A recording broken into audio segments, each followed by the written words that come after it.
2달 만에 여러분을 예배당에서 또 예배를 통해서 뵙게 되니까 너무 기쁘고 감사하고 행복합니다. 우리 앞뒤로 한번 악수는 하지 마시고 눈인사만 하겠습니다. 반갑습니다. 감사합니다. 행복합니다. 축복합니다.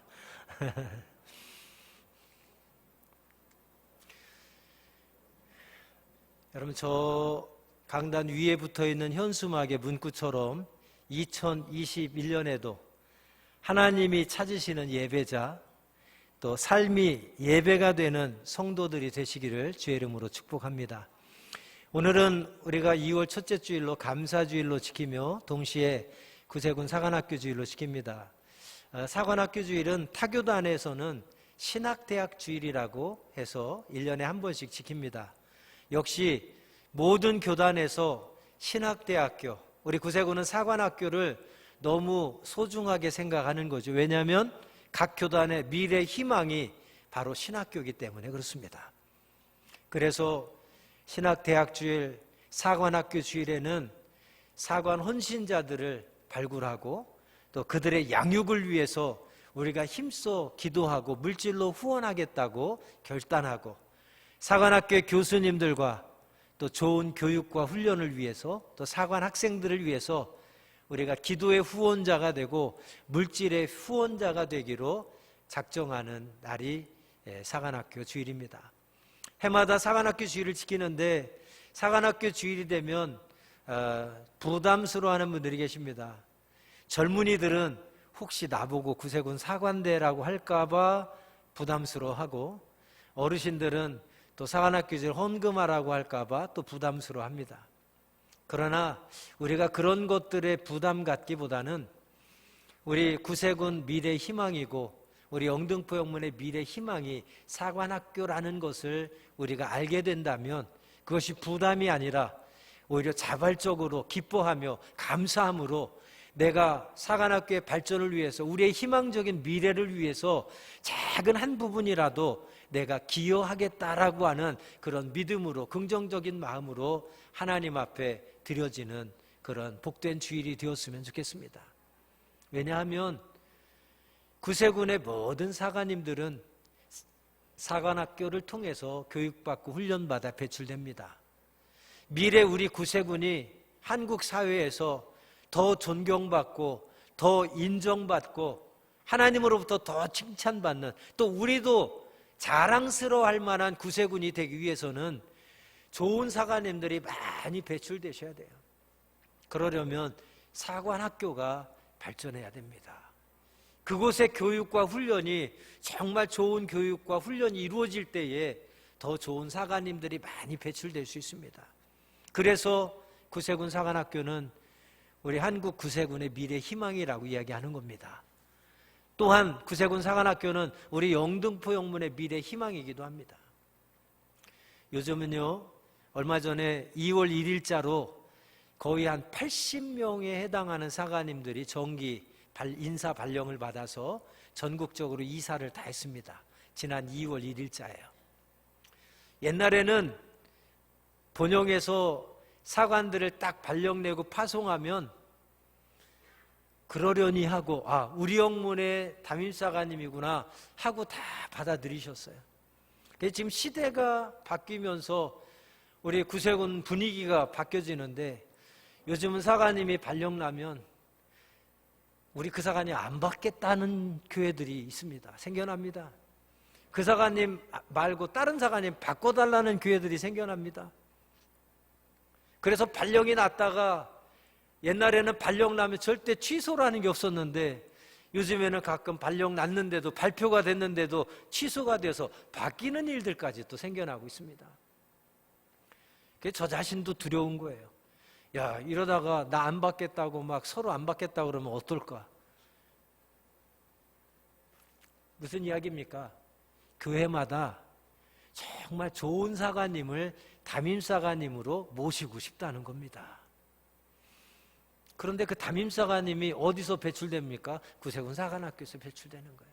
그러면 지금보다도 더 좋은 사관님이 앞으로 미래 우리 영등포 영문의 담임사관님으로 오시기를 여러분들이 기대하신다면 사관학교가 발전이 되고 사관 학교에서 더 좋은 교육과 훈련을 통해서 거기를 통해서 배출되는 사관님들이, 좋은 사관님들이 배출될 때에 미래 영등포 영문에 여러분의 담임사관님들이 저보다도 더 훌륭하시고 더 뛰어나시고 더 좋으신 사관님이 오실 수 있는 거예요.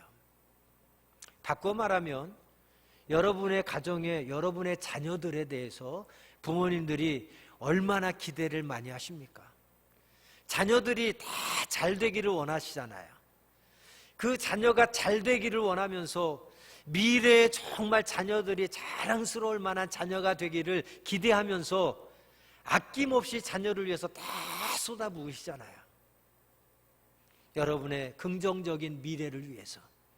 우리가 집에서도 자녀들에게 희망찬 미래, 긍정적인 미래를 기대하면서 자녀를 위한 일이라면 아낌없이 다 쏟아붓는데, 우리 한국 구세군을 위해서, 우리 영등포 영문을 위해서, 우리 교단이 더 자랑스럽고 자부심이 있고 우리 사관님이 정말 자랑스럽고 자랑할 만한 그런 사관님들은 모시고 싶어 하면서 우리가 미래를 위해서 아무것도 하지 않는다면 그거는 잘못된 일이라고 생각합니다. 그래서 오늘 사관학교 주일을 맞아서 여러분들이 부담스러워하는 주일이 아니라 정말 우리의 미래 희망을 위해서 여러분들이 비전을 갖고 기대함을 갖고 내가 뭔가 작은 한 부분이라도 헌신을 해서 구세군의 발전에, 구세군 사관학교의 발전에, 미래 우리 영등포 영문에 좋은 사관님이 오실 수 있는 일에 우리가 조금이라도 기여할 수 있는 그런 사관학교 주일이 되었으면 좋겠습니다. 사관학교 주일마다 하나님이 부르신다, 여러분을 사관으로 부르신다, 여러분을 후원자로 부르신다, 부르심에 대한 이야기를 많이 듣습니다. 그런데 많은 분들이 하나님의 부르심에 대해서 이야기하면 나와는 상관없는 일로 생각합니다. 하나님이 부르시는 사람은 뭔가 특별한 은사를 가진 사람, 하나님이 부르시는 사람은 뭔가 특별한 재능을 가진 사람, 하나님이 부르시는 사람은 뭔가 탁월한 능력을 가진 사람, 아니면 누구나 본받고 존경할 만한 인성을 가진 사람을 하나님이 부르실 거라고 우리는 생각합니다.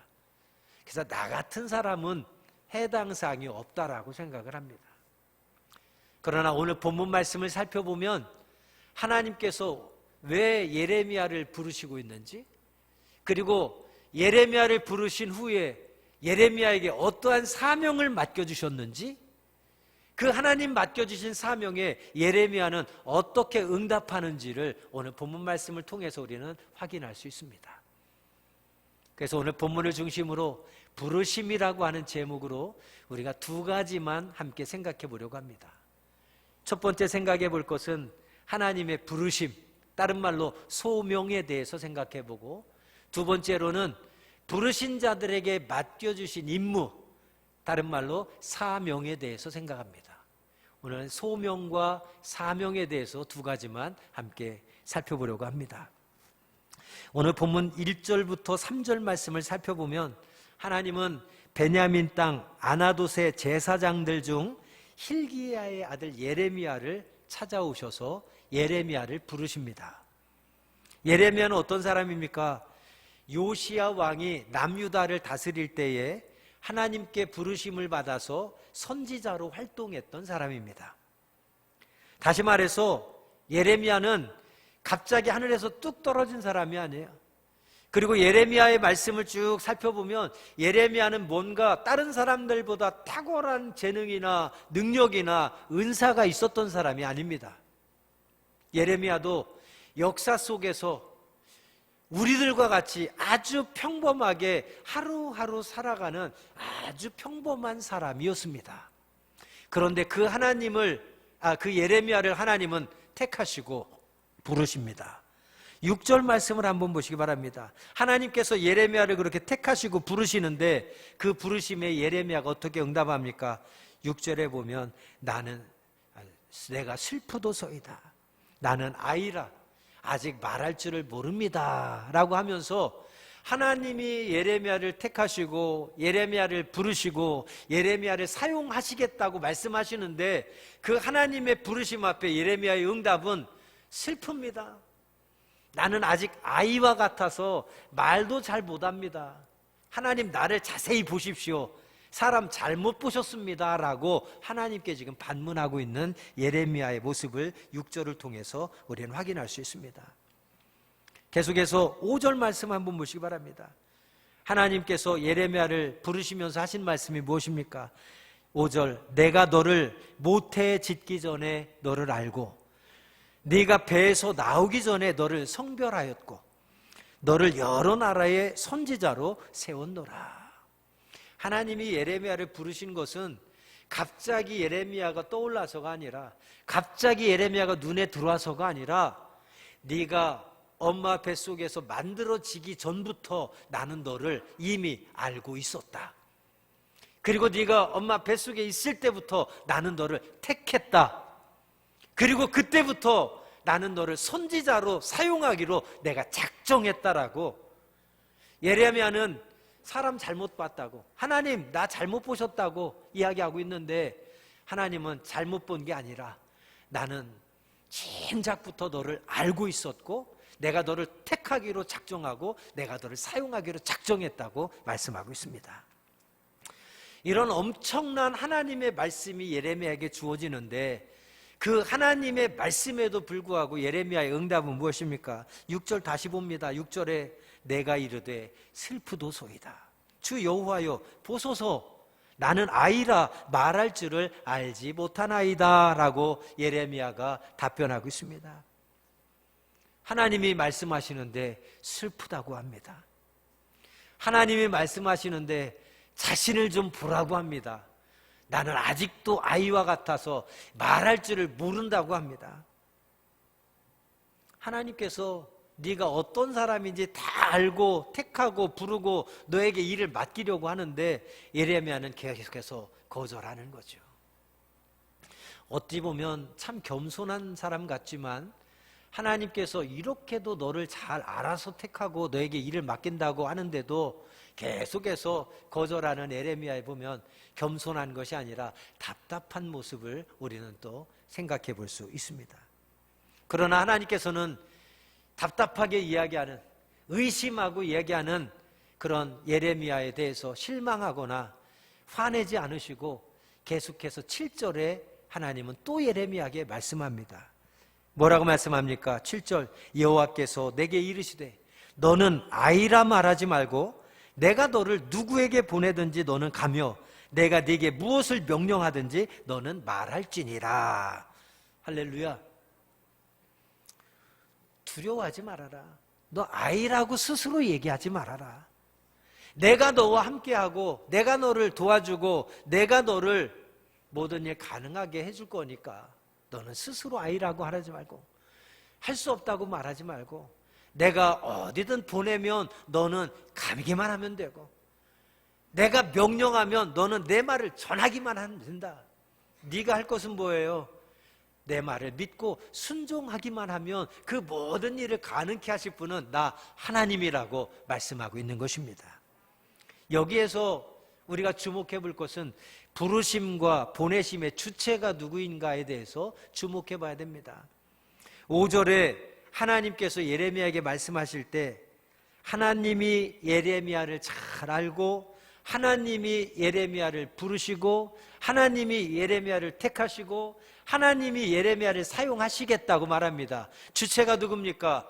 부르시고 택하시고 구별하셔서 사용하시기로 결정하신 분은 하나님이라는 거예요.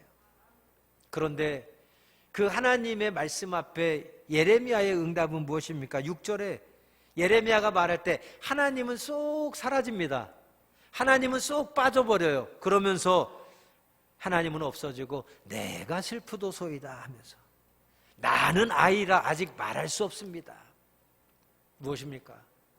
하나님은 쏙 빠져버리고 자꾸 내가, 나는 하면서 나 자신만을 자꾸 강조하면서 하나님 앞에 이야기하고 있는 모습을 봅니다. 그래서 7절과 8절에 보면 하나님이 다시 예레미야에게 말하죠. 나 하나님이 너를 보내고 내가 너에게 명령하고 내가 너를 사용하실 것이라고 하나님은 7절과 8절에 다시 약속하십니다.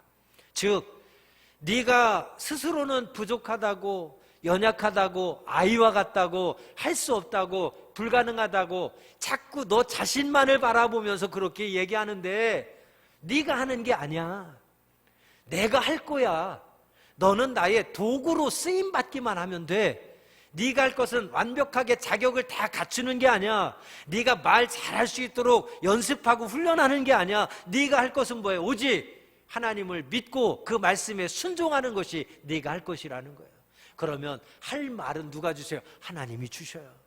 두려워하는 그들을 담대하게 하나님 말씀 선포할 수 있는 담대함과 믿음과 능력은 누가 주세요? 하나님이 주시겠다고 하는 거예요. 사랑하는 여러분, 이 말씀 속에서 혹시 우리의 모습을 발견하지 않습니까? 하나님은 언제나 자격 있고 완벽하고 흠 있는 자를 사용하시지 않습니다. 여전히 부족하고 여전히 연약하고 여전히 죄 가운데 있고 여전히 능력이 없지만 하나님이 작정하시고 사용하겠다 하시면 그 말씀에 믿음으로 순종하기만 하면 부족한 능력을 채워주시는 분도 하나님이시고 나의 연약함을 하나님께서 감당할 수 있는 능력을 주시는 분도 하나님이시고 나는 못할 것 같고 나는 할 수 없을 것 같지만 그 모든 일을 부족함 없이 넉넉하게 감당케 하시고 승리케 하실 분이 하나님이시라는 말씀입니다. 우리가 해야 될 것은 하나님을 바라보면 돼요. 그분의 말씀을 믿고 순종하면 됩니다. 근데 자꾸만 나를 보고 하나님은 쏙 빼놓고 자꾸만 나 자신만을 봐요. 하나님은 쏙 빼놓고 자꾸 우리 환경만을 봐요. 하나님은 쏙 빼놓고 자꾸 우리 현실만을 이야기합니다.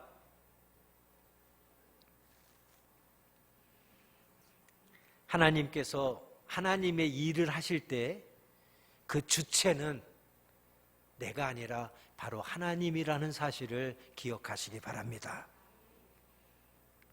내가 해야 되는 것은 부족한 능력을 채우는 것이 아니라 부족한 자격을 갖추는 것이 아니라 하나님의 일하심을 믿고 그분의 말씀에 순종하기만 하면 되는 것입니다. 나머지는 하나님이 하시는 거예요. 하나님은 예레미야에게 8절과 9절에 다시 이렇게 말씀하십니다. 8절과 9절을 보십시오. 8절, 너는 그들 때문에 두려워하지 말라. 내가 너와 함께하여 너를 구원하리라. 나 여호와의 말이니라. 9절 보십시오. 여호와께서 그의 손을 내밀어 내 입에 대시며 여호와께서 내게 이르시되 보라 내가 내 말을 네 입에 두었노라. 할렐루야. 지금 누가 하시겠다는 거예요? 너는 그들 때문에 두려워하지 말고 너 말 못한다고 두려워하고 걱정할 거 없어. 왜? 내가 너와 함께하고 내가 너를 구원하고 내가 그들의 손에서 너를 붙잡아 사용할 것이고 내 말을 네 입에 두어서 너로 하여금 할 말을 하게끔 내가 다 하겠다고 약속하고 있습니다. 할렐루야. 우리는 믿고 순종하면 됩니다. 모든 일을 가능케 하시는 분은 여호와 하나님이신 줄 믿습니다. 그런데 왜 자꾸 두려워하십니까? 왜 자꾸 주저하십니까? 망설이십니까? 못한다고 자꾸 말씀하십니까? 하나님이 다 하시겠다고 하는데 우리의 형편과 처지를 아시고 순종하기만 하면 하나님이 함께 하시고 하나님이 도우시고 하나님이 가능하도록 역사하시겠다고 하는데 왜 자꾸 나 자신만을 보고 우리의 환경만을 보고 우리의 현실만을 보고 자꾸 두려워하고 걱정하고 못한다고 하고 왜 하나님의 말씀에 불순종합니까? 사랑하는 여러분, 오늘 사관학교 주일을 맞아 우리를 부르시는 하나님의 음성에 귀 기울여 들으시길 바랍니다. 그리고 나 자신을 보는 그런 시선을 하나님을 향해 돌리시기를 바랍니다. 나의 환경과 나의 현실만을 바라보면서 걱정하고 두려워하고 의심하고 못한다고 하는 우리의 연약함은 그 마음을 하나님께로 돌려서 믿음으로 순종하시길 바랍니다. 그러면 하나님이 도우시고 하나님이 역사하셔서 하나님이 일을 행하셔 완성하실 줄로 믿습니다. 두 번째로 하나님이 맡겨주신 사명에 대해서 생각해 봅니다. 사명이 무엇입니까? 사명은 하나님의 부르심에 응답한 자들에게 주어지는 임무가 사명입니다. 그래서 이 사명은 사람마다 다 다릅니다. 부르심을 받는 곳마다 다 다릅니다. 어떤 사람에게는 교사의 사명을, 어떤 사람에게는 악대원으로서의 사명을, 어떤 사람에게는 찬양대원으로서의 사명을, 어떤 사람에게는 하사관으로서의 사명을, 어떤 사람에게는 구세군 사관으로서의 사명을 각기 다 하나님께서 계획하신 대로 뜻하시는 대로 우리에게 각기 다른 사명을 맡겨주셔서 그 사명을 충실히 감당하는 사명자가 되기를 우리 하나님은 기대하십니다. 오늘 본문에 등장하는 예레미야를 통해서 우리 각자에게 맡겨주신 하나님의 사명에 대해서 생각해보고 그 사명에 어떻게 우리는 응답해야 될지를 한 번 더 생각해 봅니다. 본문 10절 말씀입니다. 10절 말씀에 보면 하나님께서 예레미야를 택하고 부르셔서 그에게 사명을 맡기십니다. 예레미야에게 맡겨진 사명이 어떤 것입니까? 10절 말씀 보라, 내가 오늘 너를 여러 나라와 여러 왕국 위에 세워 내가 그것들을 뽑고 파괴하며 파멸하고 넘어뜨리며 건설하고 심게 하였느니라 하시니라. 이것이 하나님께서 예레미야에게 맡겨주신 사명입니다. 그 사명이 뭐예요? 궁극적으로는 10절 하반절 건설하고 심는 일, 그래서 새롭게 만드는 일이 예레미야에게 주어진 사명입니다. 그런데 새롭게 변화되기 위해서 건설하고 심기 위한 사전 작업, 사전에 해야 될 사명이 있어요. 그것이 뭡니까? 뽑고 파괴하고 파멸하고 넘어뜨리라는 거예요. 이게 무슨 말이에요? 뽑고 파괴하고 파멸하고 넘어뜨리라는 일. 이것은 예레미야서를 우리가 쭉 살펴보면 아까도 말씀드렸지만 바벨론이 이제 남유다를 침략하려고 합니다. 그러는 가운데 이스라엘 백성, 남유다 백성들이 두려움에 떨고 있습니다. 당시에 바벨론에 필적할 만한, 대항할 만한 이제 세력이 있다면 애굽이었습니다. 그래서 애굽의 도움을 요청해서 바벨론과의 전쟁에서 애굽이 도와줘서 우리를 좀 지켜주기를 유다는 간절히 바라고 있었습니다. 그들을 향한 하나님의 뜻이 무엇입니까? 그들을 향한 예레미야를 통해서 그들에게 선포한 하나님의 말씀이 무엇입니까? 그것은 하나님의 은혜와 축복에도 불구하고 우상 숭배와 음행과 갖가지 죄악 가운데 빠져있는 이스라엘 백성들을 하나님이 심판하시기 위해서 심판의 막대기로 바벨론을 들어 쓰시는 겁니다. 그러니까 하나님의 뜻, 하나님의 계획은 뭐예요? 바벨론에 의해서 유다가 멸망당하는 거예요. 심판받는 거예요. 그들의 죄악 때문에. 그리고 그 죄악으로 말미암아 뽑히고 파괴되고 파멸되는 것. 이게 바로 예레미야 선지자의 예언입니다. 그러나 뽑히고 파괴되고 파멸되어서 결국 망하게 되는 것은 무엇입니까? 10절 하반절에 그들이 그 심판을 통해서 자신의 죄를 깨닫고 하나님을 떠난 것을 회개하고 돌이켜서 새롭게 건설하고 새롭게 심겨지는 일이라고 10절 하반절에 설명하고 있습니다. 무슨 말입니까? 좀 더 쉽게 설명드리면 지금 백성들이 듣기 싫어하는 말을 예레미야 보고 하라고 하나님이 명령하시는 거예요. 그게 뭐예요? 바벨론이 우리를 침략할 텐데 그냥 우리가 애굽에다 도움 요청할 것도 없고 어떻게 해서 바벨론과 싸워서 이길까 걱정할 것도 없다. 하나님이 우리에게 말씀하시는 것은 바벨론이 침략에 오면 그냥 항복하라는 거예요.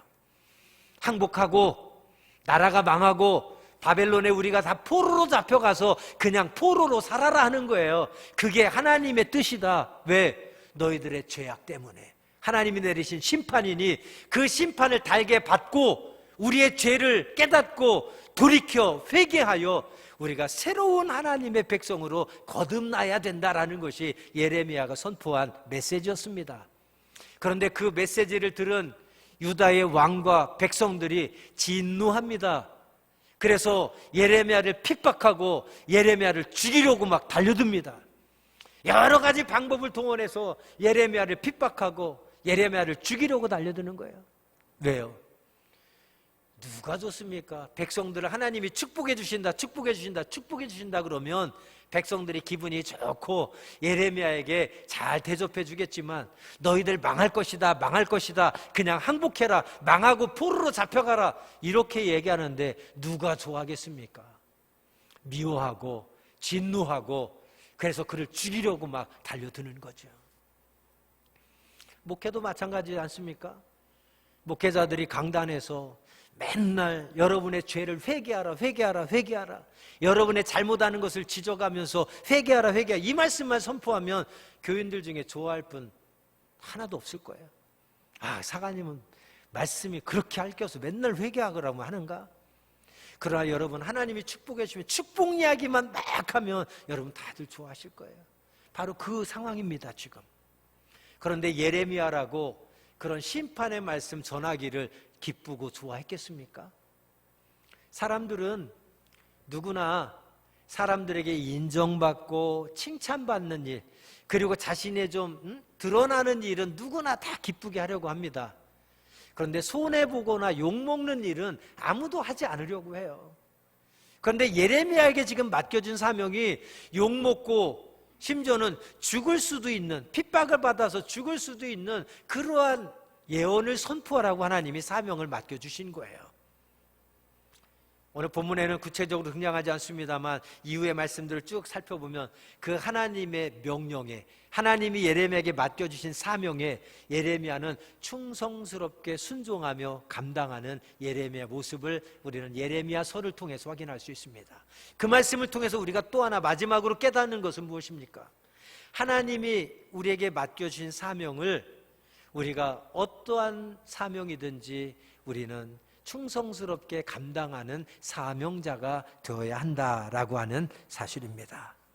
한번 따라하겠습니다. 사명은 내가 결정하는 것이 아니라 하나님이 결정하셔서 나에게 맡겨주신 것이다.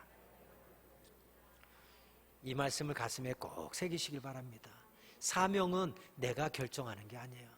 내가 하고 싶은 거, 내가 좋아하는 거, 내가 드러나는 거, 내가 영광받는 거, 그게 사명이 아니에요. 하나님께서 결정하시고 내게 맡겨주신 일이 사명입니다. 우리는 이 땅에 사명자로 살아야 됩니다. 내가 하고 싶은 거, 내가 좋아하는 거, 내가 원하는 것만 하는 것이 아니라 하나님이 나에게 맡겨진 사명, 그것이 때로는 욕을 먹고 손해보는 일이라 할지라도 예레미야처럼 나에게 맡겨주신 사명을 충성스럽게 감당할 수 있는 사명자들이 되시기를 주의 이름으로 축원드립니다. 여러분, 이스라엘의 첫 번째 왕 사울을 기억하십니까? 사울 왕은 처음에는 하나님의 마음에 쏙 드는 왕이었어요. 그러나 왕이 되고 점점 변해가면서 결국에는 하나님께 버림받게 된 왕입니다.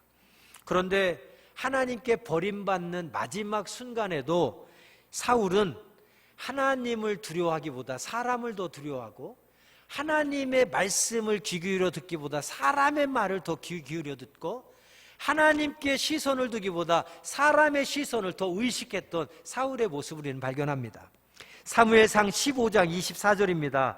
한번 보십시오. 사무엘상 15장 24절에 사울이 이렇게 얘기합니다. 내가 여호와의 명령과 당신의 말씀을 어긴 것은 내가 백성을 두려워하여 그 말을 청종하였음이니이다. 자기가 하나님의 명령과 하나님의 말씀을 어겼는데 그 이유는 백성들이 두렵고 그리고 백성들의 말을 들었기 때문이다라고 지금 변명하고 있어요. 이 말은 무슨 말입니까? 사울은 하나님보다 백성들을 더 두려워했다는 거예요. 하나님의 말씀을 귀 기울여 듣는 것보다 백성의 말을 더 귀 기울여 들었다는 거예요. 다른 말로 하면 하나님의 시선을 의식하는 것보다 사람의 시선을 더 의식하며 살았다는 겁니다. 사무엘상 15장 30절에 가면 더 가관입니다. 사무엘상 15장 30절 사울이 가로되 내가 범죄하였을지라도 청하옵나니 내 백성의 장로들의 앞과 이스라엘의 앞에서 나를 높이사 나와 함께 돌아가서 나로 당신의 하나님 여호와께 경배하게 하소서.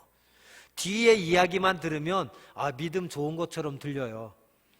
나로 당신의 하나님 여호와께 경배하게 하소서.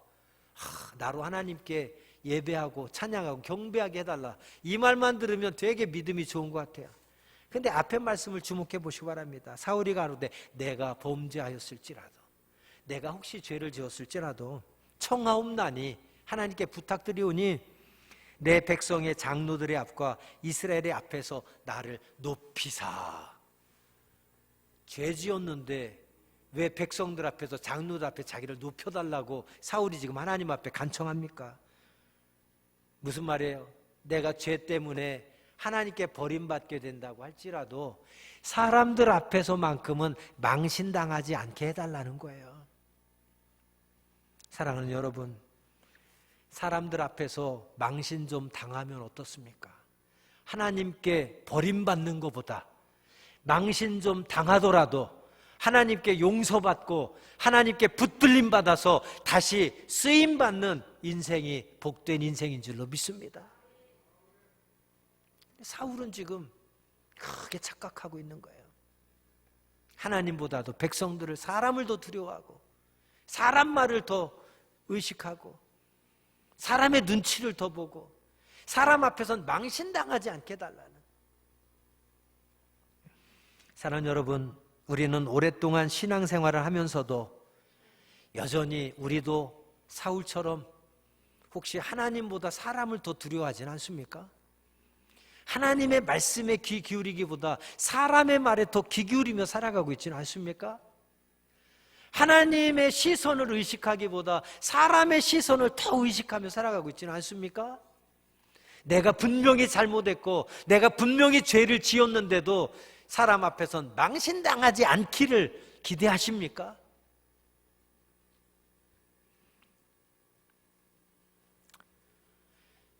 사람보다 하나님을 더 두려워하는 사명자들이 되시길 바랍니다. 사람의 말보다 하나님의 말에 더 귀 기울이는 사명자들이 되시길 바랍니다.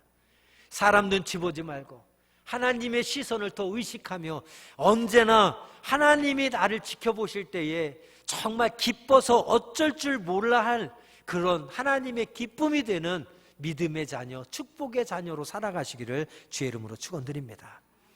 오늘 특별히 사관학교 주일을 지키며 사관학교 주일에 나를 부르시고 또 사관학교 주일을 통해서 하나님이 나에게 원하고 바라시는 일이 무엇인지 이 시간 귀 기울여 들으시기를 바랍니다. 그리고 그 부르심에 믿음으로 순종할 수 있는 저와 여러분 되기를 간절히 소망합니다.